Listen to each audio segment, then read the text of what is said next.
The Ink and Paint Club podcast is intended for mature audiences. These guys can't go about like 3 seconds without saying a swear, so, listener discretion is advised. It's like the only N64 game I kept from when I was a kid, and I just need something in my life that is just peaceful and lets me take pictures of Pokemon in their natural habitat. I just need that peace in my life. I mean, go for it, man. 25 years, it's well worth the wait. The time has come, man. Time is here. The time has come, and so have I. Jesus Christ, man.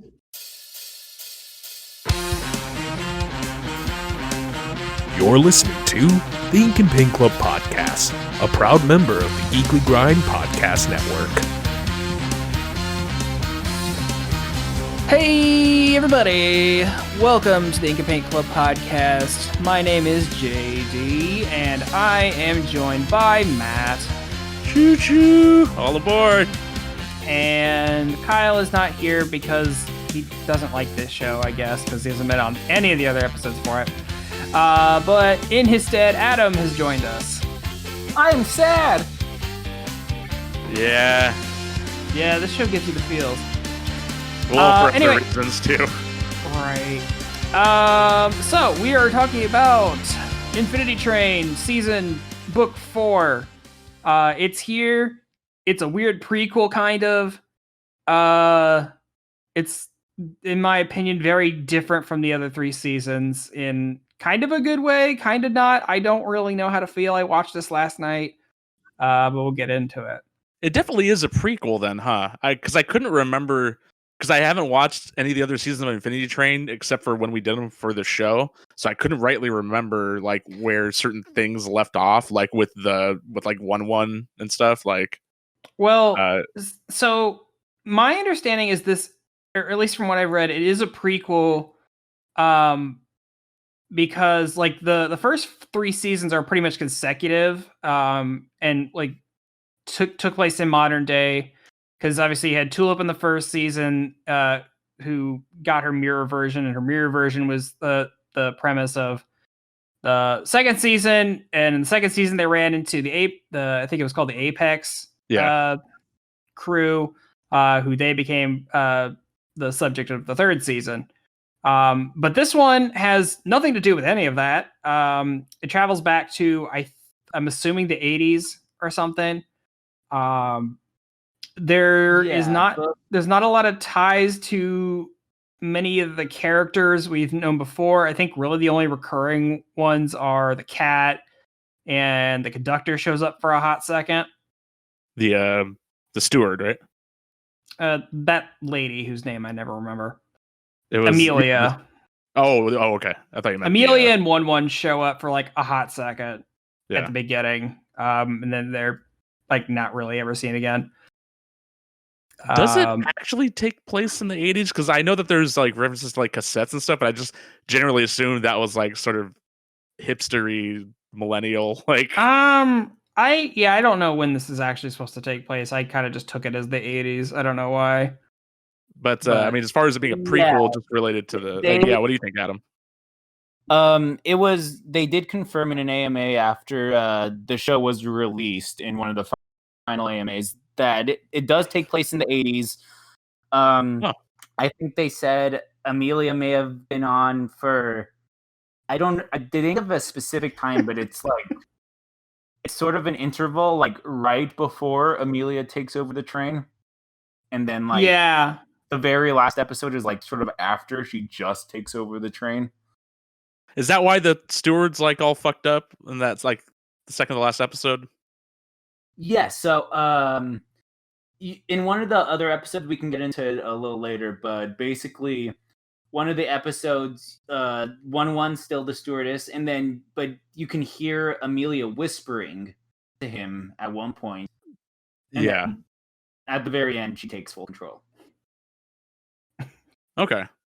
Yeah, like I said, because I haven't rewatched the other Infinity Train since I watched it for the show, so I couldn't quite remember certain elements about it. And I think if the season had that connection kind of between seasons like the other ones did, I probably would have remembered some other things. But I mean, now that it's all here, like I definitely want to introduce some of my other friends to the whole show now, since unfortunately, at least for the time being, this is going to be the whole show.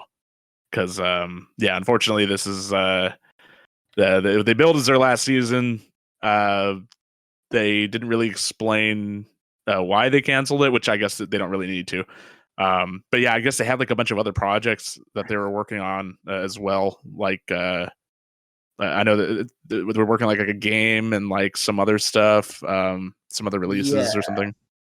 They said they had like a VR game in development, a couple of other games like a Choose Your Own Adventure book, which would be like perfect. Yeah.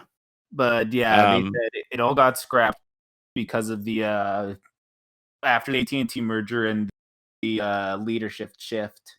They have the script for book 5 finished, and they even have multiple storyboards already made. They pitched the idea, and Cartoon Network rejected it because it did not have a child entry point. Because it was going to be entirely about Amelia and her taking over the train. It was basically going to be the origin story. Yeah, I was talking to my wife when we were watching this, and she was kind of bringing that up about how she's wondering like why this season really didn't answer any questions, really, like other than the fact you see Amelia like in her beginning, but doesn't really elaborate on that. But yeah, I would love to like know more of what her deal is. And I guess that makes more sense now, like because I think I read something earlier where they fast tracked this particular season because, of course, for any of the other seasons they had planned out, like it would be for the most part self-contained, but also with like little references sprinkled in here and there from the previous seasons and the next stuff coming up. But I guess because they knew that their time on the show is kind of winding down, and so they decided to do this particular story as last season because it's like a prequel and stuff. So that way they didn't have to lead into too much, like for the what would have been the upcoming stuff after book 3, I guess. Yeah, and I mean, okay, so I'm of like two different minds of this season. I like it for what it is. I don't like it if this is the last we're getting. Just because I like the story of this, I like the two Mingy and Ryan's story through this season, but as a finale to Infinity Train, I'm just like that can't be it. Yeah, and I like you said, it's not their fault that it is that way. It's kind of bittersweet if that is literally all we're getting from this world, is that's what it goes out on. Yeah, unfortunately, because if you kind of look at the other books too, like the first book like would have been fine, if that was just Infinity Train, it was just that, like a little mini series. Book 2 would have served as completely fine too, the way that ends off.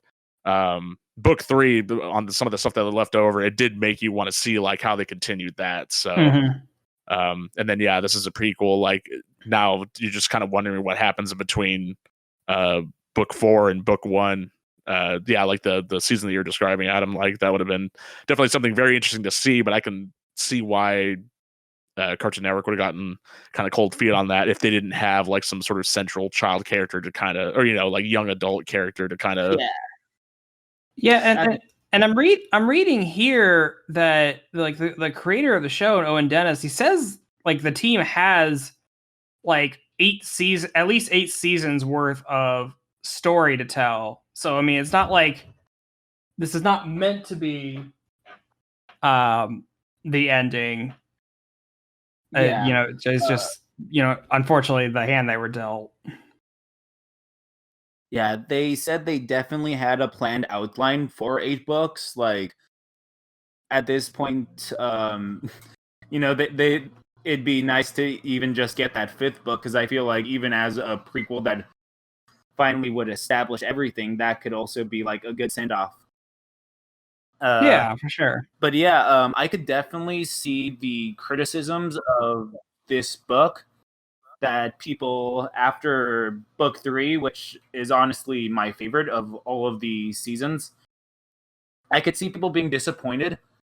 But at the same time, I totally get why they made book 4 the way they did, because they needed levity and they needed a quick like breather before they went crazy again with book 5.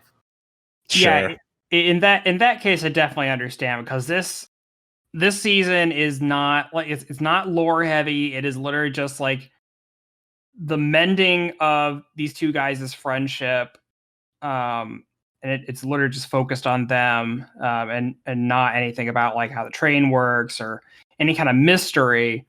It's just them going through the train to like figure out how to exit. So in that regard, yes, I can definitely see it as a breather season. It just sucks that this is what they're going out on. Yeah.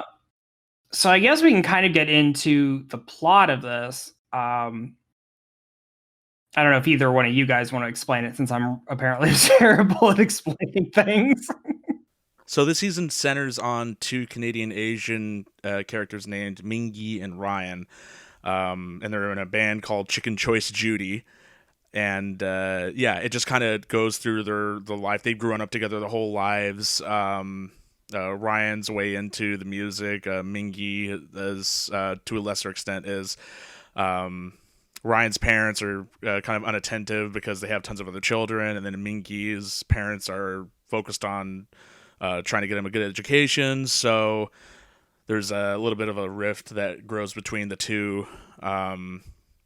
And basically it gets to a point in their lives where right before they go to do a battle of the bands, Mingy leaves Ryan by himself to do the show, and then they go an extended period without interacting with each other, only for one day for Ryan to show up at Mingy's job to try to coerce him into coming back to the band and going to New York City like they had talked about doing.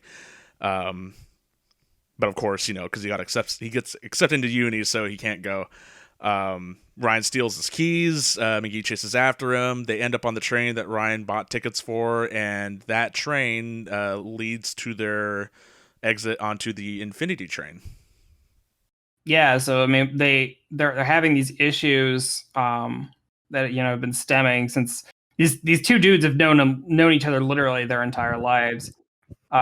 So they're having these kind of relationship problems, which brings calls the train out to them, and then it's weird how like Tulip got on the train from like the ground or whatever, but I guess in a weird twist in this one, Ryan and from a train. Yeah, they're on a train. They open the door to go do a different car, and the Infinity train shows up right outside that door. It's a magic train, whatever. It's just funny how they go from one train to another. Yeah, that's pretty funny. I mean, in the first book, the train literally parks itself on top of like the school campus in Amelia's flashback. Mm-hmm. So it just shows up anywhere, really. Anywhere it's needed. Anywhere where there's trauma to heal. Right. Pretty much.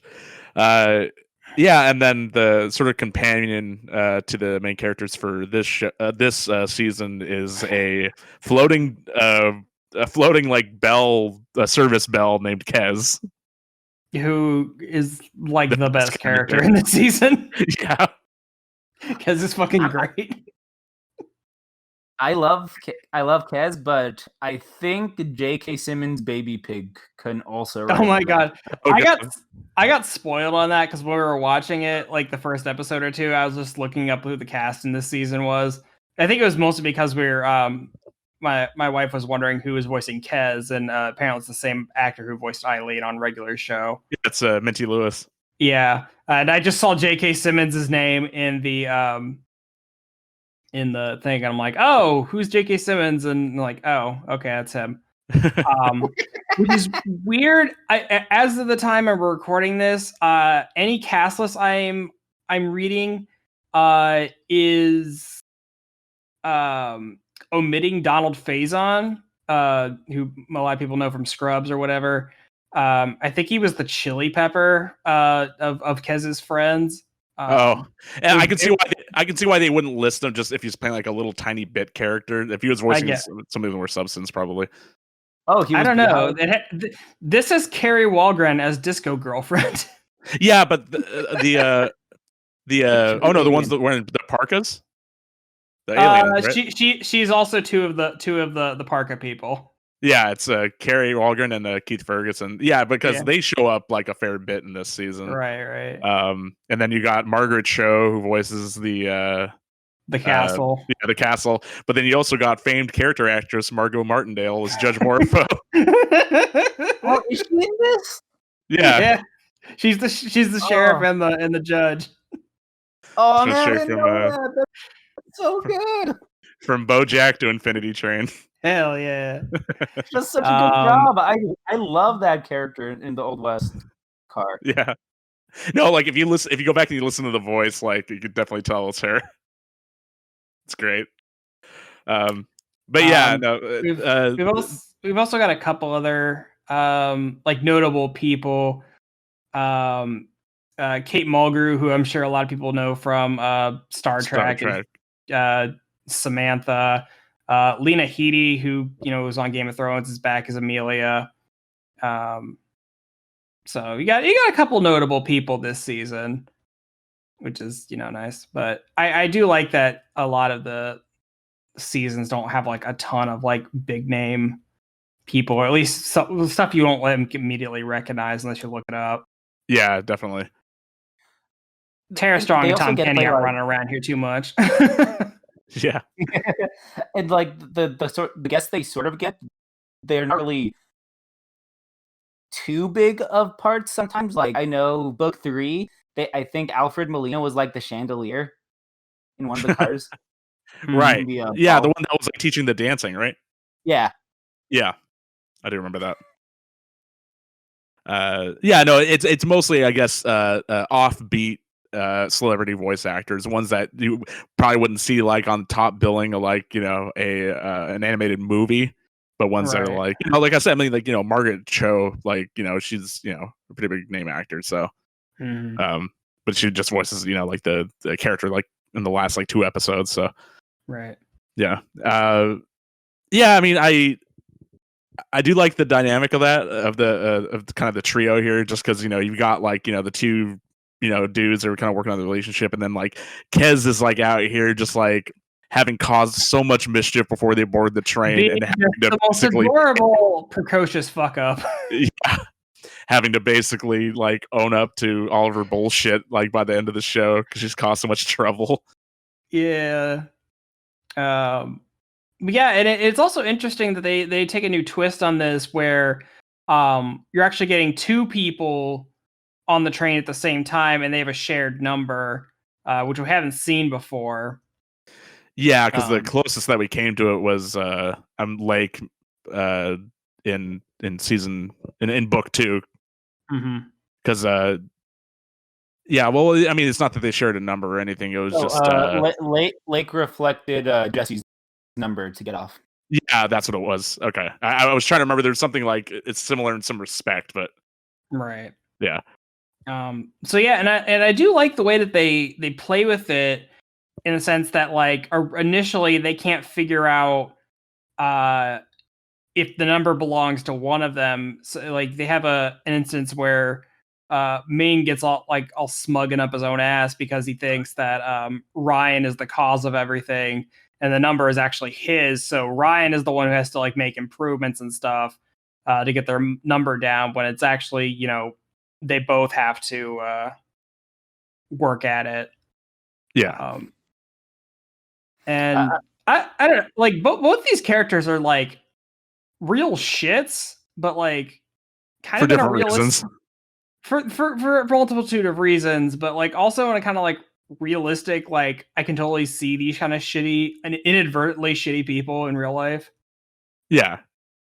No, definitely. I've known some people like this. Exactly. Yeah, I was about to say, like, definitely come off as like very realistic. Although I feel like for the most part, a lot of the protagonists that they've had for Infinity Train like have been. I think these are definitely the most like sort of down to earth. Like, well, I mean, I guess with the exception of Tulip. with Tulip, yeah, because her whole thing was just like she wanted to go to was it gaming college. Game design camp. Yeah. Or game design, yeah. So but then at least contrast that with like, Lake's like just trying to get off the train and like exist outside of the train, and then like the whole thing with the Apex, like in book 3 is like, yeah, definitely those two middle seasons are more like fantastical and kind of their reach. Yeah, and at least Tulip, you're kind of seeing these things from like a preteen's perspective. Whereas Min and Ryan are like high school graduates. Like the beginning of this, like Min is like getting ready to leave for uni for college, which it like there are just it doesn't really bring attention to it, but I like when they do that. These two dudes are very Canadian. Yeah, every day you can tell every time they say sorry because they say sorry. I just thought it was. I can't remember the context for why they say it. But they keep at one point they keep, they keep referring to it as like, you can't tell us the maple. You're a bad Canadian. Yeah. Oh yeah, it's in the art. I think it's in the art gallery episode. Yeah. Oh yeah, they're also ranting about the post-war American food. Dude. Oh my god! It was weird because they're reading the cookbook in the I think it's the pig baby car episode, and they're just going through these really gross recipes, and for whatever reason, it didn't hit me that like, oh god, these are actually those weird ass recipes. It wasn't until they got to like the banana mayonnaise salad or something, and I'm like, oh shit, I've seen that one. Yeah, I was like almost sure I've seen that recipe like on a Brutal Moose video or something. Oh god, yeah, like everything has mayonnaise in it for some reason. Everything has fruit, mayonnaise, or is a gelatin. Yeah. There's a bunch of like still though, like for this season, there's still like a lot of really cool, cars that they go through. There's the one with the Judge Morpho that's like, it's the Wild West, but it's all bugs. Yes, it's the Old West with bugs. You got the car that's just like all the astronauts like waiting in line to get into a club, which is like a really cool visual. You've got the art gallery car, which is like, its whole own thing, and the monster in that episode's like really, it's got a really cool design. That thing. Monster. I kind of looked away for a second. I think I was just checking my phone or something, and my wife next to me started like flipping out. And I looked up, and there's just this fucking disturbing hand monster up there. I'm like, oh fuck.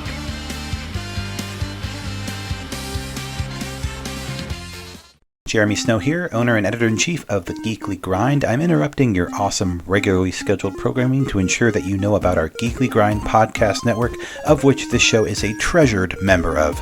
If you haven't had a chance to check out our site, you can do so at www.thegeeklygrind.com, and while you're there, check out the other members of our steadily growing podcast family, including the anime-centric Blake and Spencer Get Jumped, discovering new heroes and comic book keepers with Chris and Lance, exploring the vast universe of geekdom with Geeksploration, or of course appreciating animation's finer details with the Ink and Paint Club.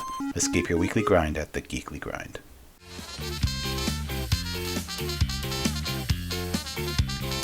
Sorry, my cat is digging stuff on the wall.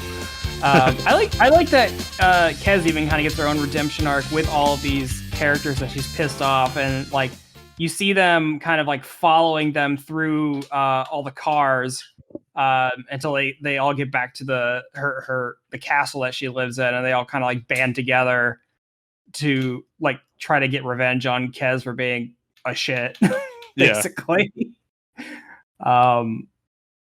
And I like that, like, ultimately, like the biggest shitty thing she did really wasn't a bad thing. It was just like misconstrued and like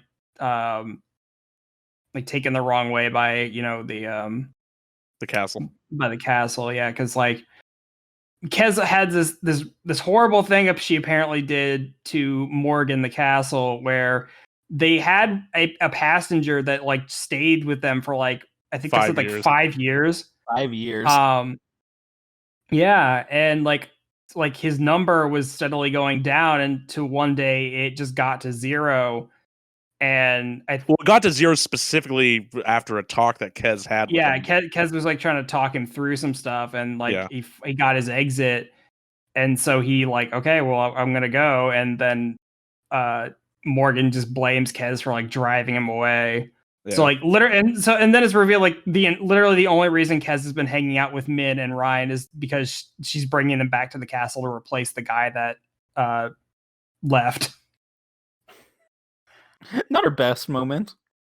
No. But also, like, you kind of understand too. Like when you see like her interactions with like her quote unquote friends at the sort of house party, and like how they kind of like are kind of condescending to her in the same way that Mingy is to Ryan. Yeah.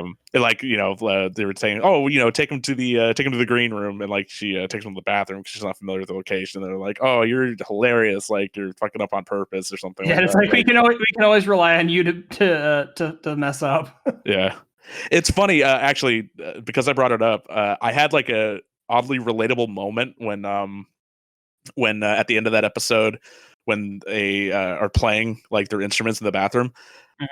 There was some years ago in a band I was in, we played a show with a different band, and we were all staying in the same location, like to stay the night. And we just, I cannot remember how it ended up happening, but we inadvertently all ended up like in like a very spacious bathroom, and we were all drinking very heavily, and like we had like just like a private concert like in the bathroom. Like it's just yeah, so like it was oddly relatable. Just like, oh, that kind of gave me like a little bit of like nostalgia for that. Like that's funny. Yeah, that's awesome. Well, I mean, do you guys have a particular favorite episode from this or favorite like car that they visited? I really like the art gallery car. That was a really cool episode. The fact that you had to see the door from a certain perspective to get out. Yeah. The giant hand monster who feeds off negativity and consumes you. I think, yeah, I don't know. I think that whole, I guess it is just one car, but like, yeah, with all like the astronauts waiting outside and then leading into the house party, like, so basically that whole car, I think that was probably my favorite. Yeah. What about you, Jimmy? Now I'm thinking about it, there's the episode's the Astro Q car, and then the one after that is the party car, but those are technically the same car. Yeah, and then we have the Mega Maze car and the Castle car, but they're the same car. I think this season is the one where they go to it's the least varied in cars they go to, just because they don't go to as many cars. There's a lot of episodes where they're still in the same car, and then there's this, you know, in betweens and stuff. Yeah. I'm kind of in agreement with you guys. Like, I really like the astronaut one just because of the twist where it reveals that all the astronauts waiting in line are actually all dead. Yeah. I liked the first car because of the gimmick. Because like they found a dial that depending on which way you turn it, it changes the time era. So they keep going like back and forth between the Ice Age to the Hyper Future. And it keeps on rewriting the DNA of the aliens. Yeah. So sometimes they're raccoons, sometimes they're floating eyeball creatures. Yeah, they turned into the all-knowing eyes. They were able to tell her that she can chew gum. Yeah, and I just flavored.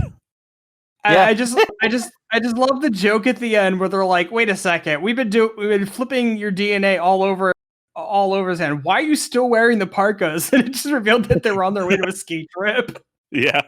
He's like, and we still intend to do that. Yeah, and then later on, like in the second to last episode, they're just like, why are you still wearing this parkas? Because we intend to still go on that ski trip after we obliterate you. It was like 10 episodes later. Yeah. That's good shit right there. Yeah. But yeah, I don't think there's a bad car in the bunch this season. Maybe the pig baby one, just because it's so fucking weird. But I mean, I like the premise of that episode though. How like they had to kind of think outside of what they were presented. you just like J.K. Simmons making weird pig baby noises. Well, that too. That's actually the main reason why. In case you forgot, Academy Award winner J.K. Simmons voices a pig baby in book 4 of Infinity Train. Dude, we were talking the other day, and it's like, it baffles me how much, like, even post his Oscar win, he just so much fucking voice acting. Like, he doesn't need to do it, but he keeps doing it. He still voices he still voices the yellow M&M and all the M&M. I know he does, and I love him for it. Yeah. Great. I mean, it just must be easy work for him. I guess. I mean, he's the fucking dad on Invincible, and he's great at it, so... Which we will probably be covering soon, so look out for that. Hell yeah, Invincible's a good show. Go watch it. Yeah, so I mean, I think all the cars are good this season. And I think that just like having these two guys be able to bounce off each other, especially with like the pre-existing relationship that they have going in, kind of makes it a more relatable story, I feel, than the other seasons. It just feels like a way more grounded story, despite all the fantastic elements around it. Because the last season, you of course had the history between the members of the Apex, but then like the other 2 seasons, it was mostly based on meeting new characters and like the Apex are like weird tribal cultists, so they're not just 2 dudes. Yeah, but I mean, they still had that familiarity, is what I mean. Right. This just kind of takes it down to like the most base level, I guess. Yeah, essentially.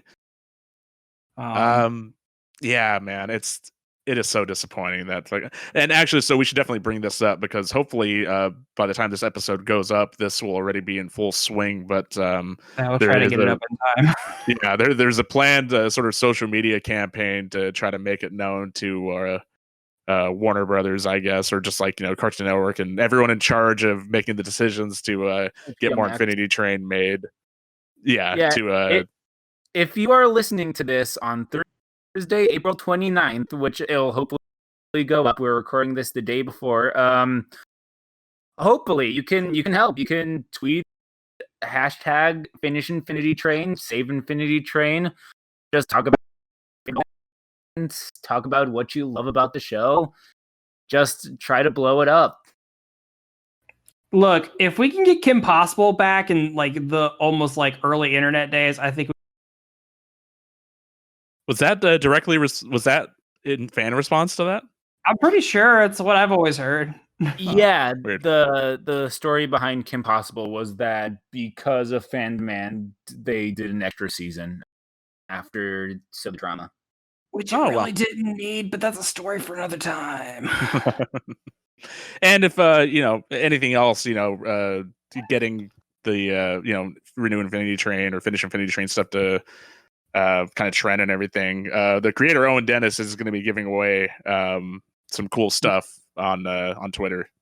Hell yeah! Depending on like how powerful the hashtags are.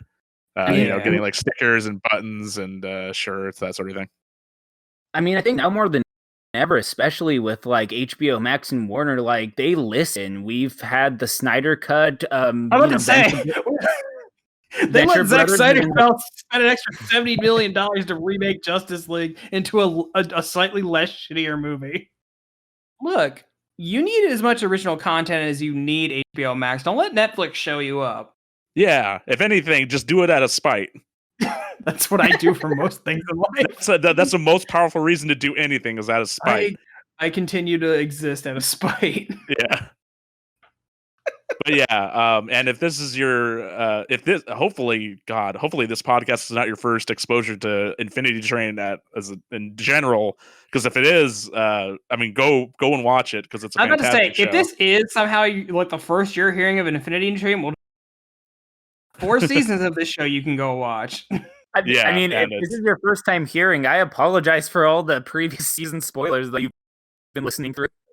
Yeah, it's fine. They won't know the context for any of it. Yeah, for the most part.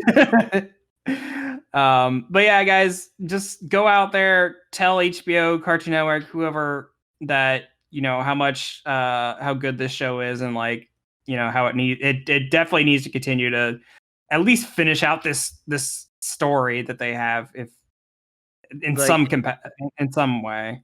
Yeah. If nothing else, if the next 4 books are impossible to do, just do the 5th book. Give us that prequel. Make us satisfied. And if all else fails, do what they fucking do for like all these other shows. Just make it a comic book. Yeah, like you could do Just that. turn as them into well. comics. It's whatever, and then people do fan dubs of the comics or something. I don't know. Yeah. Well, if I remember, that was another thing that got canceled with all the video games and stuff. They were going to comics, and those were canceled. Just all Infinity Train plans were canceled during the executive shuffle. Cartoon Network, why do you hate money? Cartoon Network decided this show didn't fit because it is a young adult show that can't be categorized as a kid show, but it can't be categorized as an adult show. Then categorize it as a young adult show. Make a whole new genre. Put like 3 swears in there, and you can make it an adult show. I mean, hey, it happened with Samurai Jack. Adult Swim brought it back. Yeah, dude, go put this on fucking Adult Swim. Great. Train. I was going to say, just let Kez say fuck. Let Kez say fuck. Yeah. Add that with your hashtags. It's funny because they talked about in the Reddit AMA how in some of the book 2 scripts they would have a lake curse because it just felt so natural. But then like once they were actually like getting to recording, they would obviously take it out and stuff. Yeah. Just hear Ashley Johnson just scream fuck really loud. Oh, just go fucking play The Last of Us. Right, I was about to say exactly. I didn't play either of those games. So someone did plans to. I don't know where it is anymore, but there was a great edit where someone actually edited Tulip in the ball pit car when she was like being held by Amelia. And they replaced it with the audio of Ellie from The Last of Us where she's saying, "Get the fuck off of me." I remember. I know the video you're talking about. I'll have to see if I can find it. That's great. Well, guys, is there anything else you want to bring up about this season before we start wrapping up? Other than fucking we want more Infinity Train. Just keep producing more Infinity Train. Never stop producing Infinity Train until they are done telling the story they want to tell. Like, it's just do it. Just do it. I know you're listening, Warner, HBO. Fucking just do it. Keep circulating the hashtags. Yeah. If it worked, if it could work for the fucking Snyder Cut, it could work for Infinity Train. Right? I'd much rather watch more Infinity Train than watch that 4-hour movie again. Yeah. Look, the Snyder Cut is better than the original. It does not need to be 4 hours long. And that's all I'll say about that. Right. Any last words, Adam? How would you two rate all 4 books? I think I liked season 2 the most. Past that, probably maybe probably season 2, 3, 1, 4. Like this was not my favorite of the seasons, but I still really enjoyed this season. But just up against the other books, it's hard to contend a little bit. I think I would probably go 2, 1, 4, 3. Yeah, I didn't mind last season. I just think that the 2 mains didn't do as much as Min and Ryan did for me, I guess. Sure. But I still hold the first 2 seasons in higher regard. Yeah. I'll have to go back, and I'm definitely going to go back and rewatch through the whole show, but it's definitely 2 in first place for me, and then 1 or 3 I can't decide between those 2, but I know that 4 is definitely, just because of the nature of it, it gets like it's the other seasons are a bit more interesting, but it's still a great season. Yeah. What about you, Adam? I'm going to go, I guess, or I already spoiled my favorite, but I guess I'll go 3, 1, 2, 4. Oh, wow. Okay. I really love what they did with book 3. There's great stuff in book 3. Oh, and yeah, you for can, sure. And you can listen to our review of book 3. That is on all We of our. we reviewed every single season of the show, so We did. Who are the handsome fellas in that episode, huh? Yeah. Well, I think that'll do it for this week. Guys, like we said, make sure you go, let HBO and Cartoon Network and whoever, your appreciation for this show and how much you want it to continue. Don't let this train leave the station. Keep it low and keep it going. Let it go on for infinity. Yeah. I mean, like we said, in this kind of era of like social media, it is very easy to really get kind of like mass support when there's a lot of passion behind it. So I think we could definitely get the word out to them. But okay, I think that'll do it. Everybody out there, stay safe, and we will catch you all again next time. See ya. See ya. Thanks for listening. You can find all the links to our social media pages in the episode description. Follow us on Facebook and Twitter and join our Discord. You can listen to us wherever you get your podcasts. The Ink and Paint Club is happy to be part of the Geekly Grind Podcast Network. We'll see you next time.